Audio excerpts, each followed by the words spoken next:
Egia esan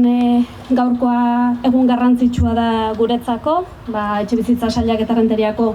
udalak hemen 45 etxebizitza babes ofizialeko, alokairuko erregimenean eraikitzea ahalbidetuko duen hitzarmena sinatzera goazelako. Eta egia esan gaurko sinadurarekin, mugarri garrantzitsu bat jartzen dugu, nolabait esateko, 2023an abiatutako elkarrizketak gaur hitzarmen honetan konkretatzen edo zehazten dira, eta mugarri berriak etorriko dira, 2028an etxebizitza blokea eraikitzen hasten denean, eta mugarreri garrantzitsuena noski izango da 2030an etxebizitzak amaituta, bat judikatzaileak dagoeneko bertan bizitzeko aukera dutenean. Eta nolabait, hitzarmen hau sinatuz, nolabait Errenteriako udalak bere konpromisoa berresten du, Errenteriak babestutako etxebizitzen parke handiago bat izan dezan, dagoen beharrari erantzungo diona. Eta zentzu horretan, eskertzen dugu Eusko Jaurlaritzaren lankidetza eta hitzarmen hau posible egitea. Eta esatea, udalaren aldetik, etxebizitza bloke hau eraiki ahal izateko, udalak lurraren lagapena, partzelaren lagapena doainik egiten diola Eusko Jaurlaritzari,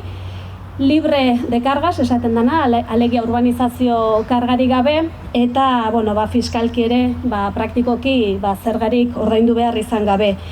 Eta esan nahi nuke, ekimen hau kokatzen dela, Errenteriako udalak onartuta duen etxebizitza planean, eta erantzuten diola baita Errenteriako udalaren agintaldiko planean jasota dauden konpromisoei. Etxebizitza planak ekimen desberdinak jasotzen ditu etxebizitzaren errealitatea iraultzeko, eta ekimen desberdin horien artean dago, etxebizitza hutsa mobilizatzea, tartean dago baita nolabait etxebizitzaren funtzio soziala babestea eta beste erabilerak nolabait uxatzea edo ekiditea, alokairuko prezioen kontrola eta baita etxebizitza parkea osasuntsu, errehabilitatuta mantentzea ere, baina tartean dago baita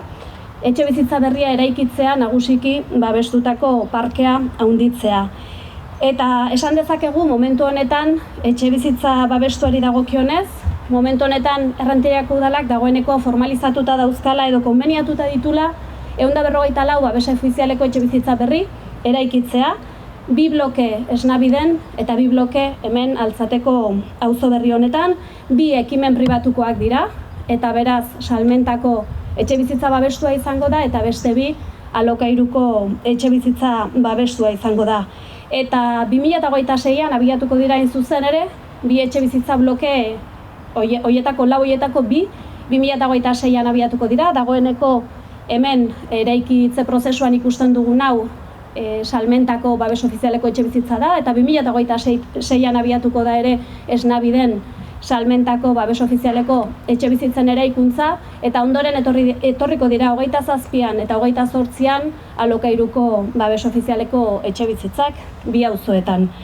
Eta beraz, esandakoa, gaurko hitzarmenarekin berresten dugu etxebizitza parke babestua handitzeko gure konpromisoa. Eskerrik asko. Alkateak oso ondo esan duen moduan, duela urte bete pasatxo, Errenteria Euskadiko lehen eremu tensionatua izendatzea egokitu zitzaigun. Orduan esan genuen ura diagnostiko bat zala, eta horren inguruan neurriak hartu behar genituela erakundeok elkarrekin elkarlanean, eta gaurkoan elkarlan hori nolabait ere azaltzera goaz, konkretuki hemen Altzaten babes ofizialeko 45 etxebizitza eraikitzeko konpromezua hartuz. Alkateak oso ondo esplikatu du, lurzorua beraiek lagatzen digute, gaur egingo duguna da Bisesaren mesedetan udalak lurzoru hori lagatzen duelako, eta besteak beste hitzarmen honen bidez zergaen inguruko eta beste hainbat baldintzan inguruko klausulak sinatu, eta horrekin guk hitza ematen dugu ekainean bertan hasiko gerala proiektua lizitatzen. Lehenik eta behin proiektuaren redakzioa, eta gero obra bera esleitzea egokituko zaigu. Gure asmoa da 2028ko hasieran obrak hasi ahal izatea, baina posible baldin bazaigu lehenago hastea, lehenago hasiko ginateke, baina danak dakigun bezala, tira, esleipenak eta konkursoak eta lehiaketak eta gauza guzti horiek batzutan gehienetan epeak behar dituzte, naiz eta gure asmoa izango da ahalik eta azkarren joatea, jakin badakigulako errenderiak beharra duela, eta ahalik eta azkarren eskaini behar ditugula alokairuzko 45 etxebizitza hauek. Gure aldetik, konpromisoa hartzen dugun jasangarritasuna eta inklusioa lehenesteko, eraikuntza industrializatua ere lehenesteko, izan ere obrak azkarragoak, garbiagoak eta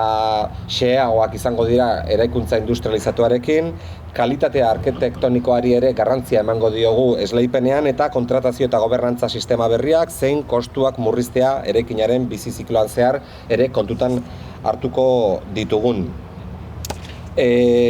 Normalean udalekin dauzkagun hitzarmenetan eta dauzkagun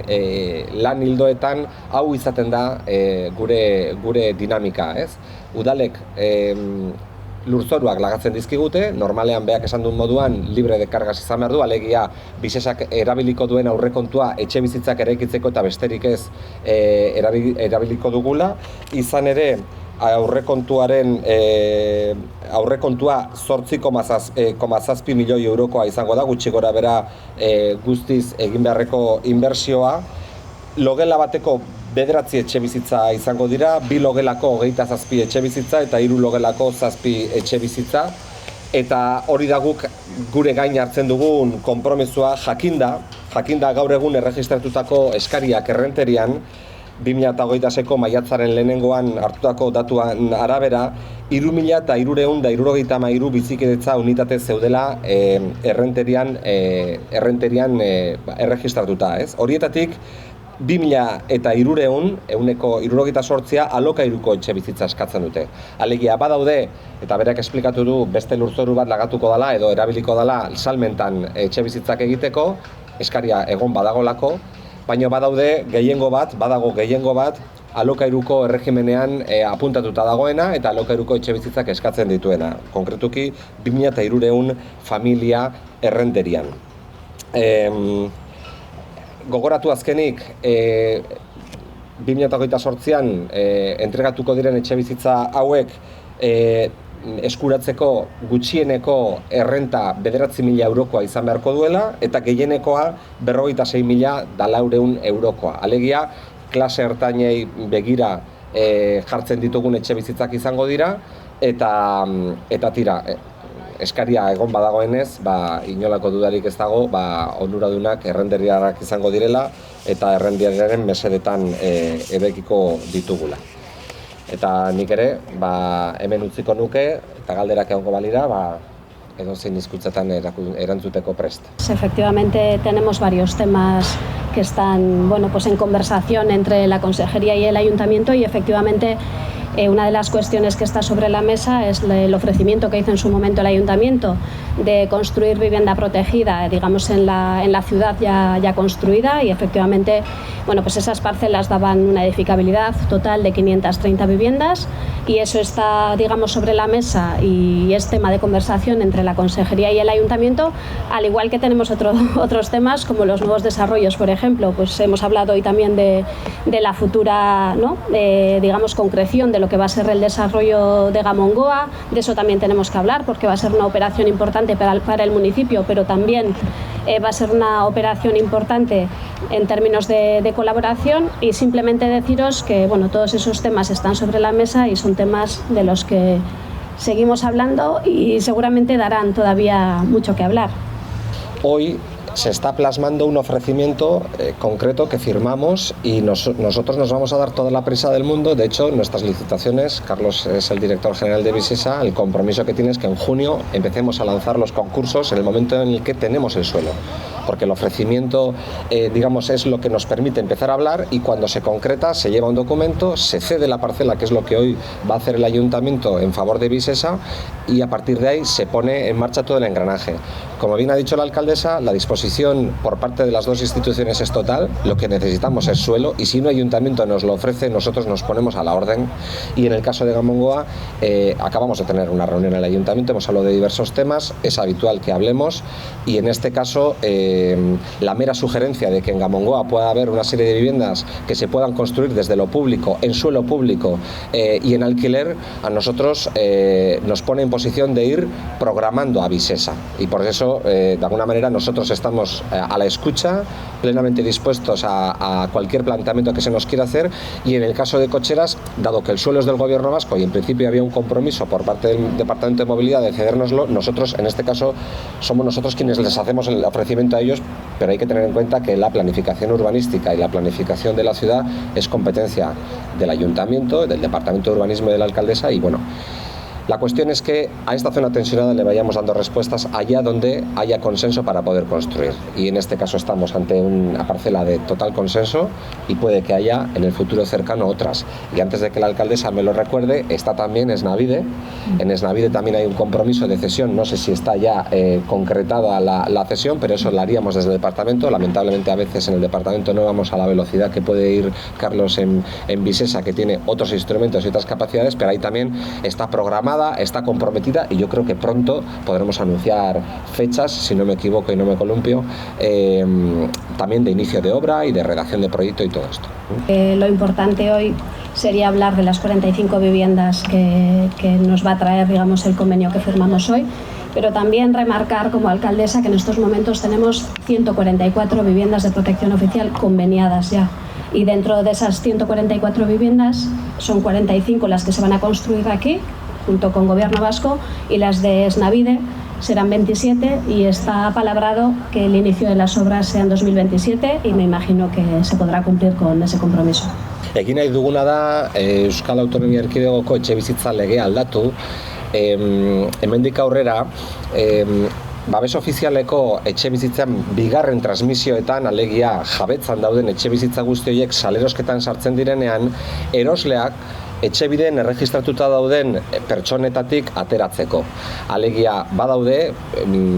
gutxi gora bera gaur egun inskribatuta dauden 120.000 familietatik esango nuke 120 erosketan eskatzen duela etxebizitza eta horientzako beste aukera berri bat martxan jarriko dugu, iruzurrik ez egoteko, ze ikusten ari gerana da iruzur handiegia dagoela salerosketa horietan, nun eta saltzaileak ezarrita dagoen prezioaz gain, gero beste azpiprezio bat eskatzen duela muebleak, altzairuak salduko duelaren aitzakiarekin, eta hori saihestu nahi dugu, eta batez ere izan dadila etxebide erregistroan dauden pertsonetatik ateratzea. Eta guk aukeratuko genduke balorazio batzuen bitartez, nun eta antigüedadea kontutan hartuko izango nuke, eta batez ere kontutan hartuko dugun faktorerik nagusiena izango litzateke erosleak duen beharra, batipat azaleraren beharra eta salmentan dagoen etxebizitza horren azalera. Azalerak nolabait ere gero eta gehiago uztartu nahi ditugu, ikusten dugulako batzutan badaudela etxebizitzak pertsona bakar batengatik okupatuta eta azalera handikoak direla eta nolabait ere hori saihestu egin nahi dugu. Horretarako ezkera esaten ari agentzia berri bat eratuko dugunik, baino bai kontutan hartuta urtero 1000 etxebizitza bat inguru salerosten direla, guk hori bisatu eta beste zer egin beharrean mediazio bat egingo dugula eta erosleak saltzaileari gobernuak proposatuko diola. Eta baliteke alokabide izatea azkenean kudeaketa guzti hori gobernuaren izenean egingo duena. Bueno, ikusi behar dugu legea nola aldatzen dugun, zein teknika erabiliko dugun lege hori aldatzeko, baina guk nahi duguna da lege hori datorren urtean aprobatuta egotea, hortik aurrera segurazki garatu egin beharko dugula dekretu baten bitartez prozedura guzti hori, ez baitalako erraza, orain arte eta etorkizunean ere tanteo irretrakto irudi horren poderioz askotan iruzurra ikusi izan dugunean eta akreditatuta ikusi dugunean guk tanteoari tanteoz erosi egiten dugu etxe bizitza hori, eta iruzurrarekin bukatzen dugu, baina kontua da, guk ez daukagula aurrekontua nahikorik, urtero salerosten diren 1000 etxe bizitza horiek erosteko. Beraz, egingo duguna da, guk esango dugu zein izan behar duen eroslea. Edo bintzat erosle sorta bat erabakiko dugu, eta banan joango gera deitzen, ze gauza bada erosketaren modalidadean erregistratuta egotea, eta gero beste batzutan da, behin etxebidetik deitzen dizutenean, batzutan erregistratuta dauden familia horiek ez daukatela gaitasuna finantzieroa, ez? Orduan, hori ikusi behar da, hainbat aukera eman behar zaizkio saltzaileari, salerosketa hori gehiegi atzeratu ez dadin, eta neurri honekin uste dugu etxe bizitza politikan ere aurrera pausu importante bat ematen ari garela.